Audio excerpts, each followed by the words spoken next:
outside the club, hopefully in the near future. I'm thinking some children and youth agencies, possibly domestic violence shelters. So I'm hoping that the group tonight can take down some notes, write down some things that you think were useful, some things that maybe I should take out, and any type of feedback. I'm going to share a story tonight about a close friend of mine because I feel like his story may be able to help some people in this room. I need you to pay close attention to what I'm talking about in this story because it's meant to be more of an interactive presentation. I'm going to ask the audience to chime in at some point and give some feedback, and I feel like that's going to help increase the learning for this presentation. The story could possibly be a little disturbing, so if you feel like you need to leave, go get a drink, feel free to get up and go. So let me tell you about my friend. He was born in a crime-ridden city just outside Newark, New Jersey. He spent a lot of his years as a child haunted with memories of abuse from his father. Just think, the person that a kid looks to protect them from the monsters at night wasn't there to protect him. He spent most of his early years living in cheap hotel rooms, sleeping on lice-infested beds and floors with his 5 siblings. He would tell me stories about how his father would pour white vinegar over their heads, like him and his siblings, because they couldn't afford the lice shampoo. The kid, he couldn't keep friends at school because he moved around all the time. At 13, him and his family were homeless.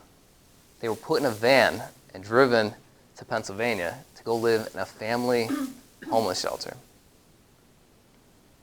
After a few months living there, the boy and his family moved into a public housing project. And within a year of moving into Pennsylvania, the kid lost his father to cancer. It wasn't long after his father died, to add insult to injury, his mom started to become violent towards the kids and this boy. In time, the mom, I know it's getting kind of deep here, but in time, the mother of this boy met a guy, and he wasn't anything special. He liked to drink, and he would get violent at times. He would come home some nights, in the middle of the night, drunk or on drugs, and he'd come take a baseball bat to the walls, wake everybody up. He would beat his mom, break her stuff, cut up her clothes, and sometimes the guy would leave. He would leave for like a week or two. He'd go stay at some other girl's house. And then the kids, they were all terrified of this guy, right? And they would beg their mom to just not let him come back. Just please don't let him come back. But of course, she would. So one night, the boyfriend, all drugged up, drunk, whatever it was, he beat up my friend. He split his lip open. He had to go to the hospital and get stitches in his face.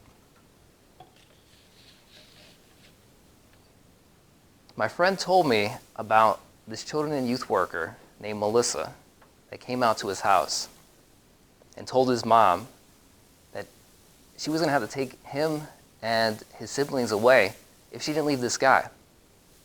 If she let him back in the house, they were going. So within a few weeks, my friend didn't show up to school for a couple days. He never missed school. He showed up one day and he told me that he was living in a group home for kids. He kept telling me that, oh, I'm going to come home. My mom just has to leave this boyfriend. She's definitely going to leave this boyfriend because we're all, me and my siblings are separated. I felt really bad for him because I knew that his brothers and sisters were like all he really had. So my friend was now 17, And after 6 months in the group home, he stopped talking about going home. He knew after he graduated high school, he was going to be homeless because he didn't have a family to go home to. So at this point, I know I talked about some really deep stuff, and it might not be relevant to everybody that's in this room, but there are going to be some people that this story can help. Who in here would like to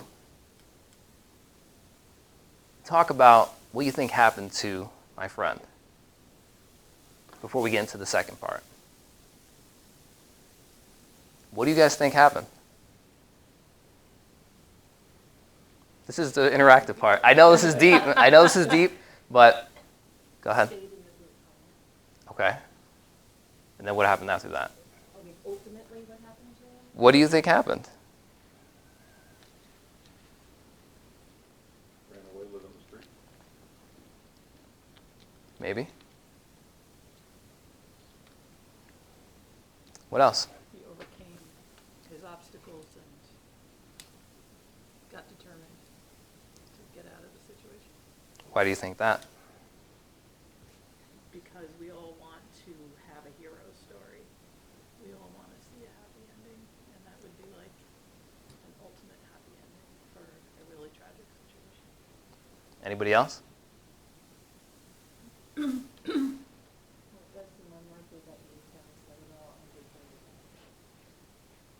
Okay. Kept on going.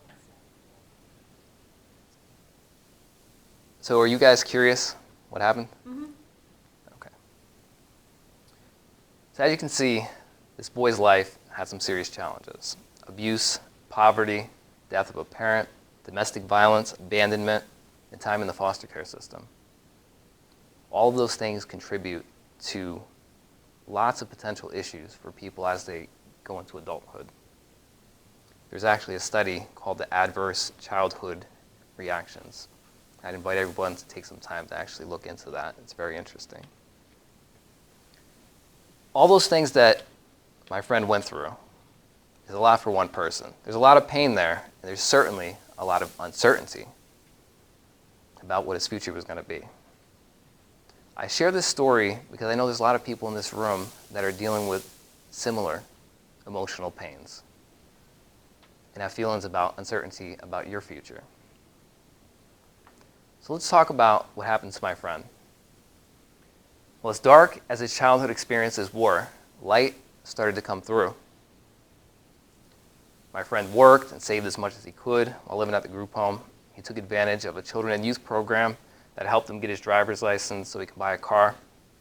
The group home had to rewrite the policies because they never had a kid buy a car while they were living at the group home.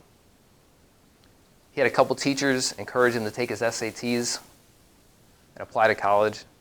He got a scholarship to King's, and with help, which helped pay for the tuition. And coincidentally, a woman that he worked with helped him apply for public housing. A couple weeks after he graduated high school, and just about to become homeless, he ended up in his own apartment.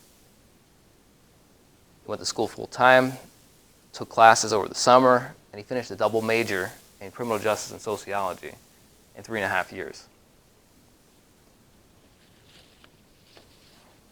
After graduating college, he ended up going to work with juvenile delinquents who had come from difficult backgrounds, similar to his own. He then spent 2.5 years working for a county children and youth agency where he specialized in working with kids in placement, which allowed him to help the same kids that had been in the situation that he was in. He left there to go work for the state where he went to help people at the county assistance office who were in need. And after getting back from some intense training for the state for 2 months, who did he run into in the hallway? Melissa, the children and youth caseworker who had taken him from his mother 10 years prior. After sharing some tears and hugs, that was a powerful experience. he knew he was where he was supposed to be in life. My friend now owns his own house, has a son of his own, and has started his own company to help people realize their potential through life coaching and motivational speaking. And he's proud to stand here before you tonight. I'd like to invite each of you to talk to that friend inside yourself and how your life experience can be a beacon of light for others. Thank you. Aww.